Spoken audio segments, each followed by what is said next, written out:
बिस्मिल्लाहिर्रहमानिर्रहीम 92@8 के साथ मैं हूं शाहिद। नाज़रीन, कौमी असम्बली में स्पीकर और डिप्टी स्पीकर के इंतखाब का अमल मुकम्मल हो चुका है और इत्तेहादी जो जमातें हैं, पाकिस्तान मुस्लिम लीग नून और पाकिस्तान पीपल्स पार्टी, उनके स्पीकर और डिप्टी स्पीकर का इंतखाब हो चुका है। इसके साथ साथ चारों सूबे जो हैं उनमें वज़राए आला का इंतखाब भी मुकम्मल हो चुका है। सिंध में मुराद अली शाह, पंजाब में मरियम नवाज, बलूचिस्तान में बिला मुकाबला सरफराज भुगटी और खैबर पख्तूनख्वा में अली अमीन गंडापुर की जिसे कहते हैं वो हो चुका है इंतखाब का अमल। सरफराज भुगटी टेक्निकली कल वज़ीर आला बलूचिस्तान मुंतखब हो जाएंगे।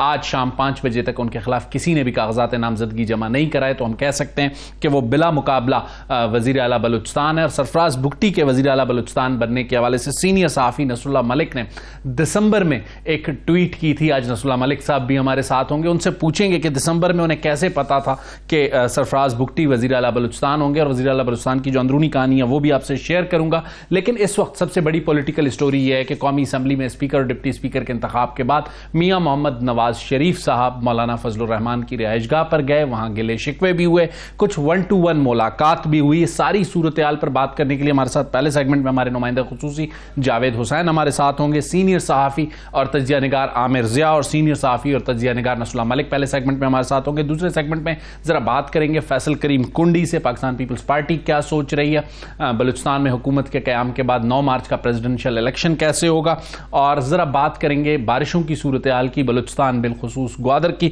साजिद रहीम सीनियर साफ़ी हमें ग्वादर से ज्वाइन करेंगे और जहांजेब खान PDMA के रैप हैं वो हमें ज्वाइन करेंगे। सर, आप आमिर जिया साहब और नसरुल्लाह मलिक साहब की इजाज़त से जरा जावेद से एक पॉलिटिकल अपडेट लेके फिर आप दोनों माहिरीन की राय उस पर लूंगा।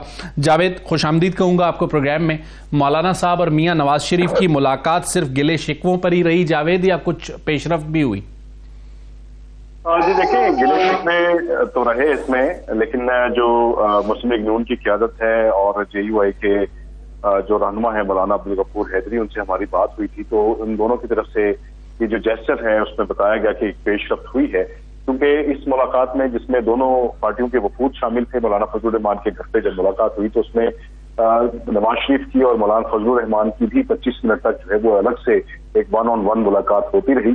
जिसके बाद जब दोनों रहनुमा उस कमरे से मुलाकात करके निकले तो ये बताया जा रहा है कि दोनों खुशगवार मूड में थे और मौलाना फजलुर रहमान भी एक्सपेक्ट कर रहे थे कि नवाज शरीफ उनके पास आएंगे, उनके साथ ये गिले शिकवे और जो इलेक्शन से मुतालिक उनकी तहफ़्फ़ुज़ात हैं उस पर बातचीत होगी। तो उस हवाले से एक पेशरफ्त दिखाई देती है कि मौलाना फजलुर रहमान और नवाज शरीफ जो इलेक्शन के हवाले से तहफ़्फ़ुज़ात हैं उस पर कोई इनका एक एग्रीमेंट जो है वो दिखाई देता है कि उस पर इत्तेफाक राय है, और इस पर ही आइंदा की हिकमत अमली के तरतीब देने के हवाले से ये अब इत्तेफाक किया गया है कि इन मुलाकातों का सिलसिला जारी रखा जाएगा और ये राब्ते भी जारी रखे जाएंगे। लेकिन दूसरी जानिब जो पार्टी का मजलिस आमला का फैसला है JUI का, वो अपनी जगह पर बरकरार है। हमारी जावेद दो चीजों पे आपसे क्लैरिटी चाहूंगा। एक, मेरी मालूमात के मुताबिक जब 1-to-1 मुलाकात के बाद मौलाना फजलुर रहमान बाहर निकले तो उन्होंने राना सनाउल्लाह को कहा, मुबारक को हमने आपकी बात मान ली है। तो क्या वो बात थी जो जिसकी मुबारकबाद मौलाना साहब राना सनाउल्लाह को दे रहे थे? और दूसरा, क्लैरिटी दीजिएगा, मियां साहब ने उन्हें दरखास्त की है मौलाना फजलुर रहमान को कि वजीर आजम और सदर का जो वोट है वो हुकूमती इत्तेहाद को JUI फे दे। तो इन दोनों मामलात पर जरा हमें क्लैरिटी दें। जी देखिए, इस हवाले से जो वक्त साथ गया था जिसमें मियां मोहम्मद नवाज शरीफ उसको हेड कर रहे थे और राना सनाउल्लाह भी इसमें शामिल थे, तो बार बार मौलाना फजलुर रहमान को अपने इन जो उनकी CEC और उनके जो अपने फैसले हैं पार्टी के उस पर नजरसानी करने के हवाले से बार बार जोर दिया जा रहा था कि आप इस पर नजरसानी करें। जब दोनों रहनुमा मुलाकात करके बाहर निकले तो उस पर फिर राना सनाउल्लाह के साथ मौलाना फजलुर रहमान का एक मुकालमा हुआ, जो हमें ज़राए ने बताया कि मौलाना साहब ने राना साहब से कहा कि मुबारक हो, हमने आपके मुतालबात मान लिए हैं कि उस पर नजरसानी करने के हवाले से जो मुतालबा है वो तस्लीम कर लिया गया है और कहा गया है कि हम इस मामले को दोबारा से अपनी मरकजी जो उनकी मजलिस अमूमी है उसमें रखा जाएगा और उसमें फिर बातचीत दोबारा से इन फैसलों की जो है वो तौसीक ली जाएगी। और अब ये जो इजलास है जो जनरल काउंसिल है जो इसकी JUI की, इसका इजलास माह रमजान ईद के बाद अब बुलाया जा रहा है, लेकिन ये कोशिश की जा रही है कि उससे कबल भी कोई इजलास ऐसा बुलाया जाए जिसमें सियासी कमेटी एक JUI की है उसको तलब करके उसमें इन तमाम सिफारिशात और जो तजावीज़ पेश की हैं नवाज शरीफ ने मौलाना फजलुर रहमान को वो पेश की जाए। और तो जावेद, नटशेल में जो मुझे समझ में आ रही है, कुछ बर्फ पिघली है JUI और PMLN के दरमियान। जी बिल्कुल, इस हवाले से बर्फ इस लिहाज से पिघली है कि मुस्लिम लीग नून और JUI जो इलेक्शन से मुतालिक तहफ़्फ़ुज़ात हैं उस पर अब एक पेज पर हैं। अब उन मसाइल का हल कैसे निकालना है उस पर दोनों कायदीन ने इत्तेफाक किया है कि कोई इसका एक चार्टर तैयार करके उसके ऊपर किस तरह से अमल दरामद करवाया जाएगा।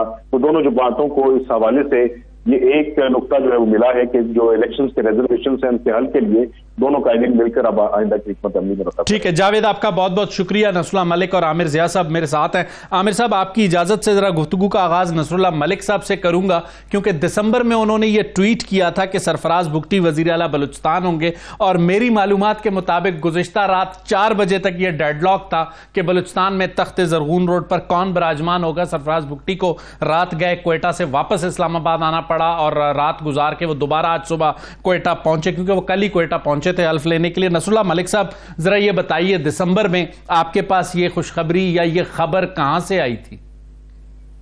रिंद साहब, बुनियादी तौर पे तो मेरे ख्याल में आपकी खबरें बड़ी ऑथेंटिक होती हैं, और फिर बलूचिस्तान की अगर बात की जाए तो हम तो आपसे रहनुमाई लेते हैं। बलूचिस्तान में जो सूरत हाल आपने देखी नहीं आप बड़े हैं के दौरान, बलूचिस्तान की जो सूरत हाल रही है हम सब के सामने, उसमें बलूचिस्तान में 2-3 बड़े चैलेंजेस हैं जो इस वक्त पाकिस्तान के लिए बड़े चैलेंज हैं। लॉ एंड ऑर्डर को हमें मेंटेन करना है, जो इस वक्त वहाँ पे कोशिशें की जा रही हैं पाकिस्तान के खिलाफ, जो एलिमेंट्स हैं खासतौर पे जो बॉर्डर्स एरिया की सूरत हाल है, और फिर जो बलूचिस्तान में कुछ लोगों को मेरे ख्याल में गलत तरीके से वर्गलाने की कोशिश की जा रही थी, उस पे एक ऐसी जो है वो हुकूमत वहाँ पे दरकार है जो पाकिस्तान के साथ खड़ी हो, पाकिस्तान के नजरिए के साथ खड़ी है, और लॉ एंड ऑर्डर के हवाले से तमाम ग्रुप्स के साथ बातचीत करने की सलाहियत भी रखती है, और उनके अमन व अमान को बरकरार रखने के लिए उनके पास एक अथॉरिटी भी हो। तो सरफराज बुगटी साहब, वो जिस तरीके से काकड़ साहब ने किरदार अदा किया, मैं समझता हूँ कि इसी तरीके से सरफराज बुगटी साहब पहले भी जो जिस किस्म के चैलेंजेस थे, जिस तरीके से उनके साथ निमट रहे थे, उसके बाद ये बड़ी बात तकबीर पा गई थी कि सरफराज बुगटी साहब जो है वो बलूचिस्तान के अंदर वज़ीर आला हो सकते हैं और वो मामलात को बेहतर अंदाज से आगे बढ़ा सकते हैं। अलबत्ता इंतखाबी नताइज के बाद, क्योंकि जब वो सेनेट से निकल रहे थे और निगरान सेटअप में जा रहे थे, तब भी ये कहा जा रहा था कि बलूचिस्तान की निगरान हुकूमत उनके पास होनी चाहिए, लेकिन उसके बाद ये फैसला ना हुआ। तो फिर ये कहा गया कि वो जब इलेक्शन में हिस्सा लेंगे तो फिर उनकी पार्टी या उनके जो दरीना दोस्त हैं वो भी कह रहे थे कि सरफराज बुगटी साहब को सूबे में जाके मामलात को देखना चाहिए।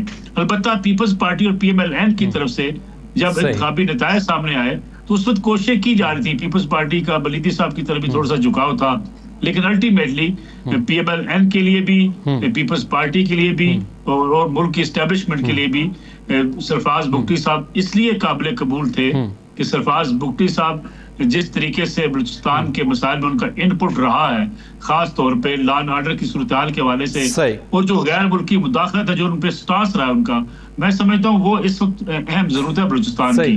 नसरुल्लाह मलिक साहब, आपका बहुत बहुत शुक्रिया, आपने अपना कीमती वक्त दिया, सूरत-ए-हाल पर तफसीली गुफ्तगू की। नाज़रीन, एक ब्रेक लेंगे, ब्रेक के बाद आएंगे, फैसल करीम कुंडी आपके साथ हमारे साथ होंगे और आपको बताएंगे कि बलूचिस्तान के वज़ीर आला की अंदरूनी कहानी क्या है, हमारे पास क्या अपडेट है, वो भी आपको आगाह करेंगे ब्रेक के बाद।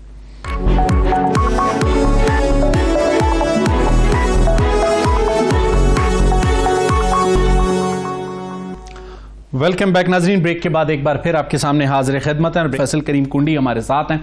फैसल, सबसे पहले 2 बातें होती हैं पाकिस्तान की सियासत में। आसिफ अली जरदारी हमेशा मफाहमत की बात करते हैं और सरफराज बुगटी के हवाले से यह तस्वुर किया जाता है कि वो एक बहुत ही हार्ड लाइनर, जिसे कहते हैं वो स्टेट की लाइन लेते हैं, वो जरा मफाहमत की बात नहीं करते। लेकिन आज जो उनकी गुफ्तगू थी, जो मीडिया टॉक थी, उसमें ऐसे झलक नजर आई कि वो आसिफ अली जरदारी की पॉलिसीज को गुज़िश्ता रात जब वो इस्लामाबाद में रहे हैं, लाजमी सी बात है इस फैसले के दौरान उनकी कोई मुलाकात हुई होगी। तो आपको लगता है कि 2 जिसे कहते हैं मुख्तलिफ जावियों के लोगों का जो इम्तजाज होगा उसका रिजल्ट अच्छा निकलेगा? मैं समझता हूँ कि हमेशा आसिफ अली जरदारी साहब ने जो है वो मफाहमत की सियासत की, मफाहमत की बात की, तमाम लोगों को साथ ले जाने की बात की, और ये आज वक्त की जरूरत है।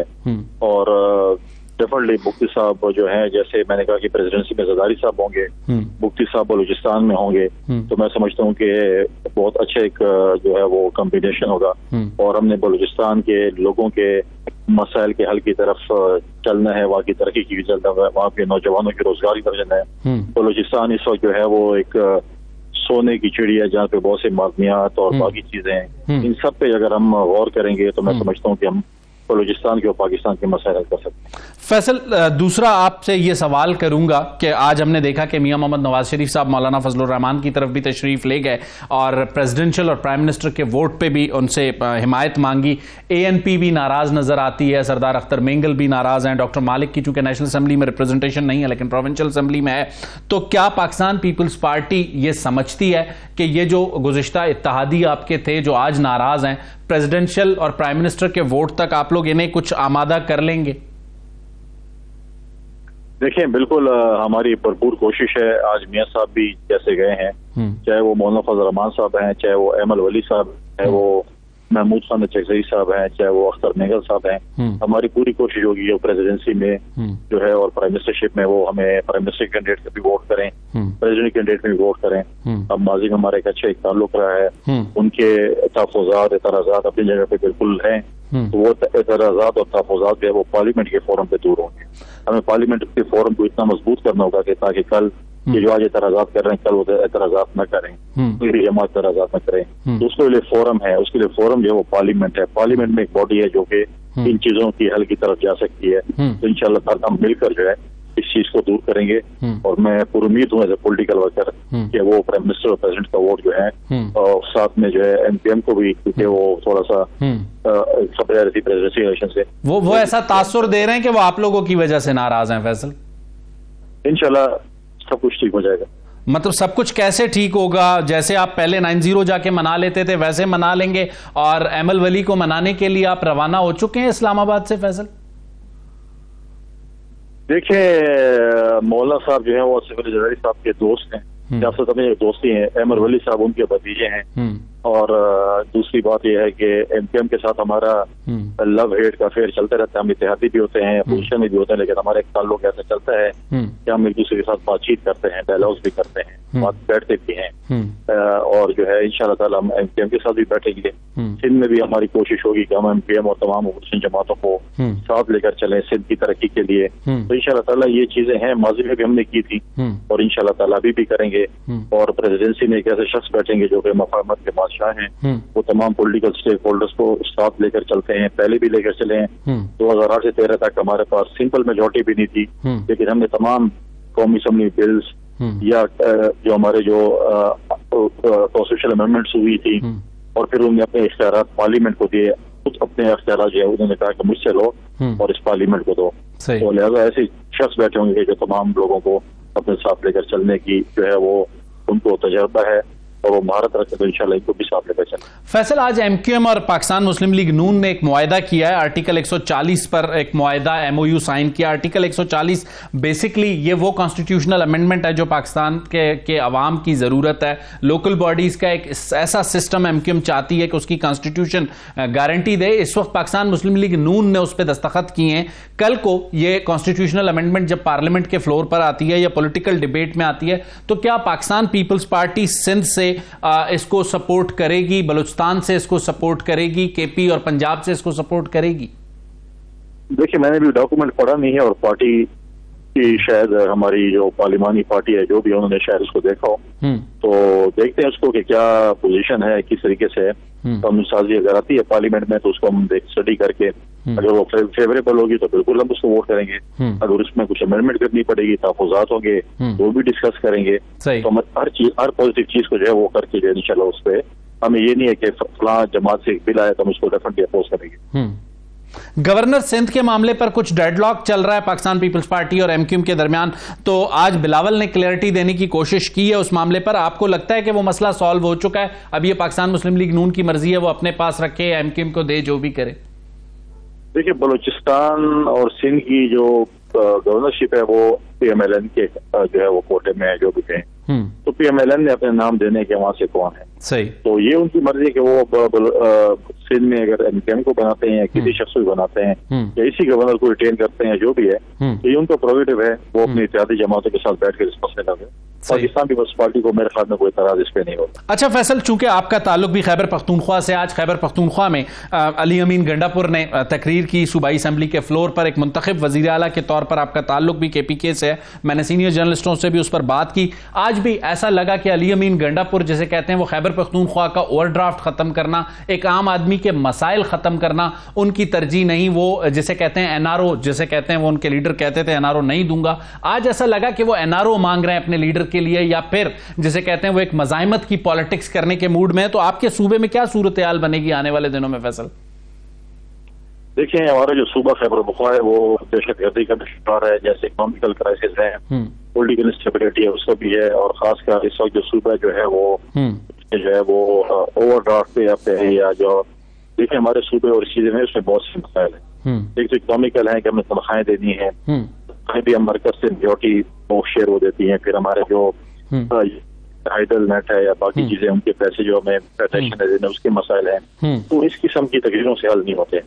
तो आप जलसों में, पॉलिटिक्स में, TV प्रोग्राम में एक बयानिया रखते हैं, वो रख सकते हैं। तो जब पार्लियामेंट के फ्लोर पे जाते हैं, जब आप बैठते हैं, डायलॉग करते हैं, तो उसमें आपकी जबान और किस्म की होती है। आप पॉलिटिकल नहीं, आप डिप्लोमेटिक जो है वो लैंग्वेज इस्तेमाल करते हैं। लेकिन आज उनकी जो स्पीच थी वो डिप्लोमेटिक, वो उसी जल से जुलूस वाली तकरीर थी।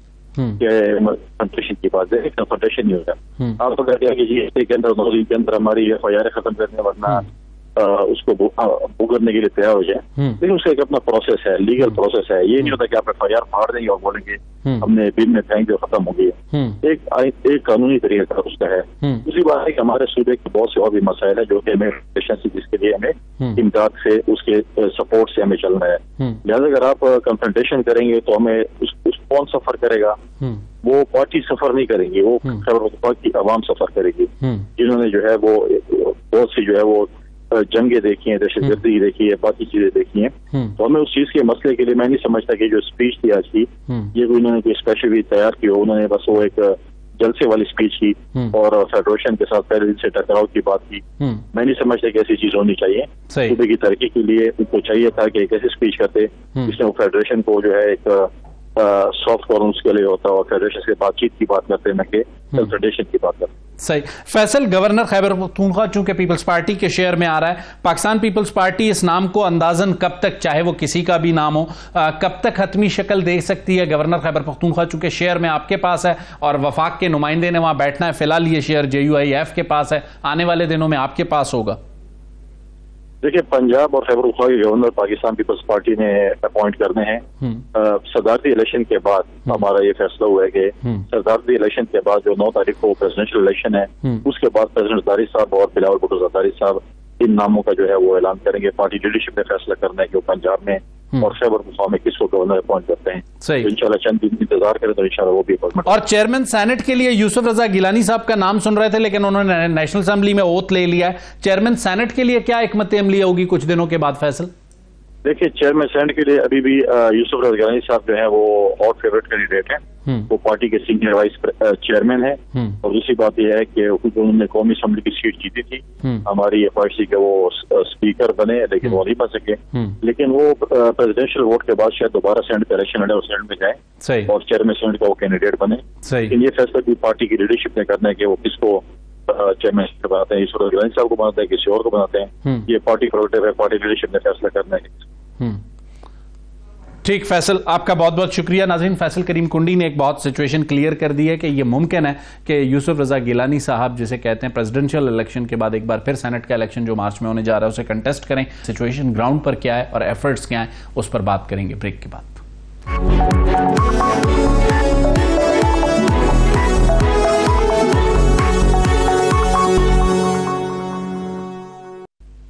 वेलकम बैक नाज़रीन, ब्रेक के बाद एक बार फिर आपके सामने हाजिर खिदमत हैं। और ब्रेक पर जाने से पहले हमने आपको बताया था कि ज़रा बात करेंगे बारिश की सूरत हाल की और ग्वादर की।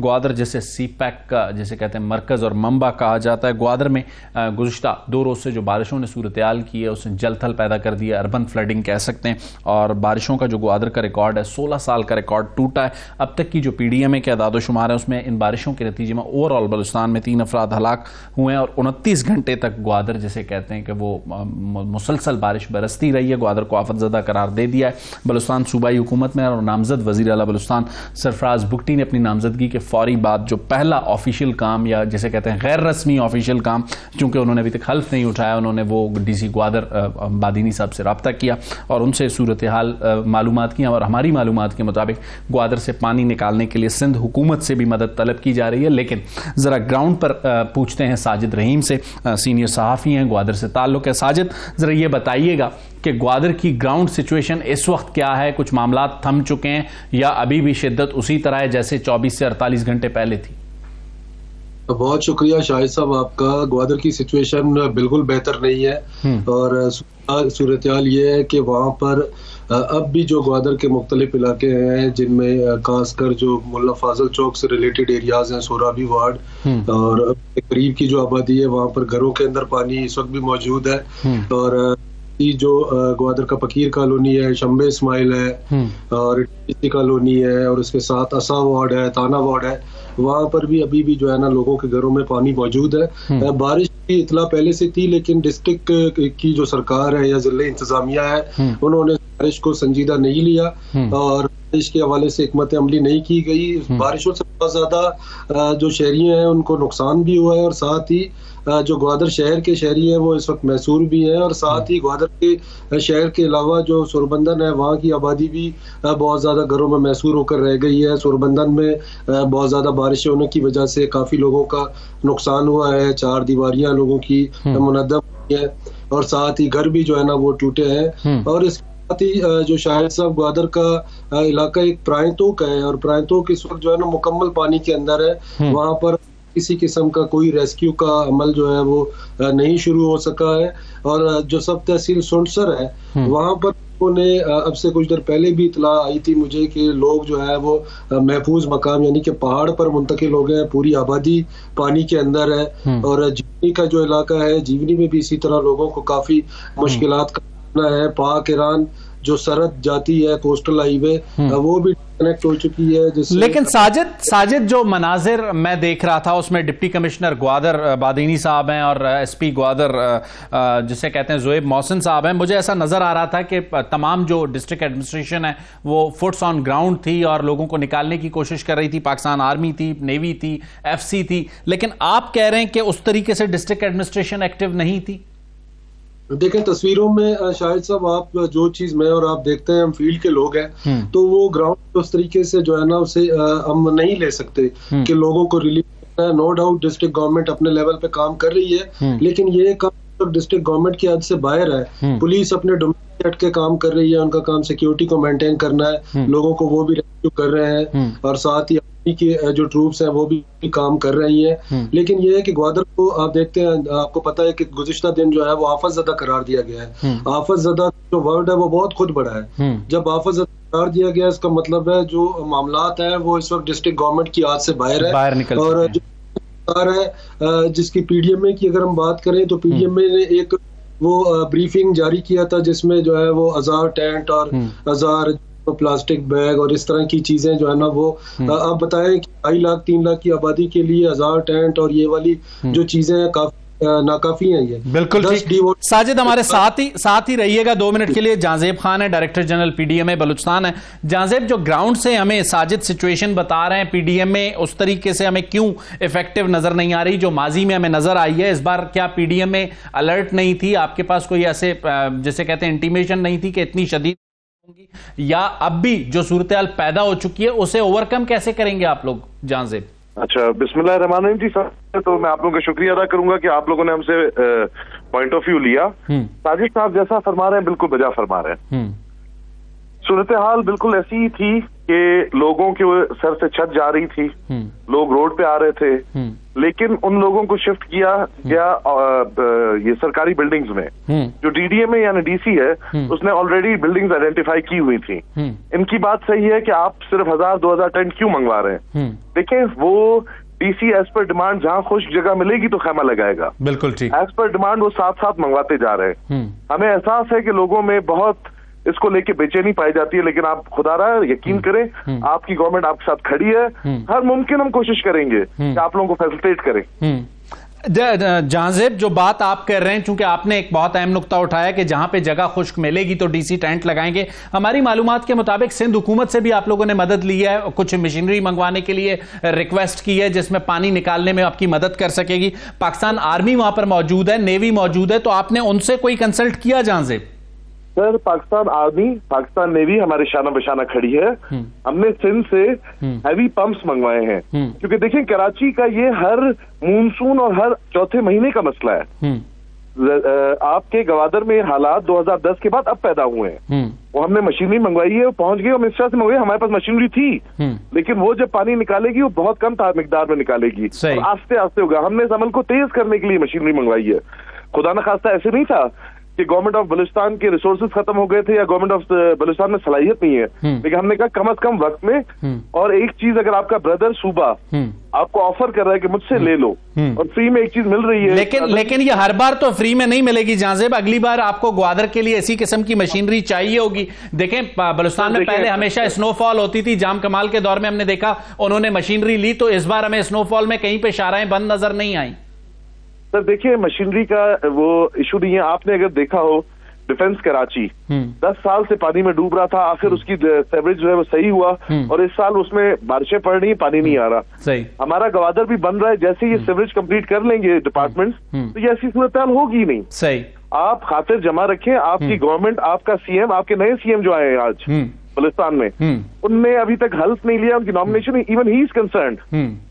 उन्हें कंसर्न होना चाहिए क्योंकि वो आवाम के इलेक्टेड रिप्रेजेंटेटिव हैं। ये कोई जिसे कहते हैं एहसान जताने की बात नहीं है जहांजेब, उन्हें कंसर्न होना चाहिए because he is a elected chief minister. Sajid, जो पॉइंट उठाया जहांजेब ने कि जो सेवरेज का इशू है, जो माजी में हमने कराची में भी देखा रहता था, किसी हद तक उसको कराची में ओवरकम करने की कोशिश हुई। आपको लगता है कि ये सेवरेज का निजाम अगर जीडीए बेहतर कर लेती है ग्वादर का, तो आइंदा हमें मशीनरी की जरूरत नहीं होगी ग्वादर में? साजिद देखिए शाहिद साहब, सबसे पहले तो जहांजेब साहब का एक जो उन्होंने बात की, मैं उसको जरा करूं कि डिप्टी डायरेक्टर जो पीडीएम में है वो टोटल 10 डी वाटरिंग पंप के साथ ग्वादर पहुंचे हैं। और जहांजेब साहब का जो पीडीएम में का इन्होंने वो निकाला है, जो ब्रीफिंग निकाली है, उसमें भी 10 ही नंबर ऑफ जो डी वाटरिंग पंप है वो 10 ही है। तो 10 वाटरिंग पंप के साथ पीडीएम में ग्वादर को रेस्क्यू नहीं कर सकती।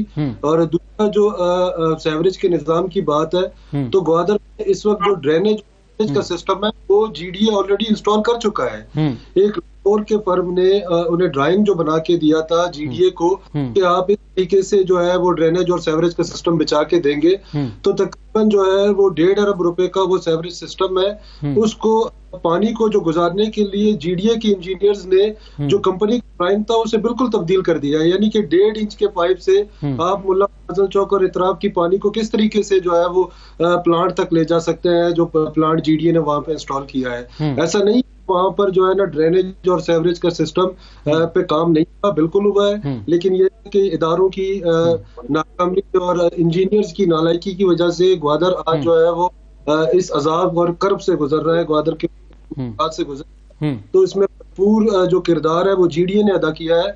बलूचिस्तान हुकूमत ने या वफाक ने ग्वादर में फंड जरूर दिए हैं, लेकिन वो फंड लोगों के लिए यूटिलाइज नहीं हुए। सही। साजिद, बहुत अहम नुक्ता आपने उठाया और जैसे जहांजेब कह रहे थे कि हमें खातिर जमा रखनी चाहिए, हम खातिर जमा रखेंगे और ये उम्मीद है कि नामजद वजीर आला बलूचिस्तान सरफराज बुगटी वो इन चीज़ों को ग्वादर खुद जाके देखेंगे और जो चीज़ें साजिद ने आइडेंटिफाई की हैं कि किस तरीके से जिसे कहते हैं वो बैड गवर्नेंस और करप्शन, हमेशा हमें ये ताना दिया जाता है और मैं हमें इसलिए कह रहा हूँ कि मेरा अपना ताल्लुक भी बलूचिस्तान से, तो उनको जाके ये आइडेंटिफाई करना चाहिए कि ये ड्रेनेज और सेवरेज का जो निजाम था उसके डिजाइन्स क्यों तब्दील किए गए और इसके नतीजे में आज जो ग्वादर में अर्बन फ्लडिंग हुई है उसके जिम्मेदार कौन है। इस गवर्नेंस के बलूचिस्तान के निजाम को बेहतर करने के लिए मेरा ख्याल है हल्फ के फौरन बाद सरफराज बुगटी को ग्वादर जाना चाहिए और इसको देखना चाहिए और अगर वो जाके देखेंगे तो बलूचिस्तान के मसाइल के हल के लिए वो पहला कदम ले सकेंगे। अगले प्रोग्राम तक मुझे शाहिद रिंद को इजाजत दीजिए। अल्लाह हाफिज।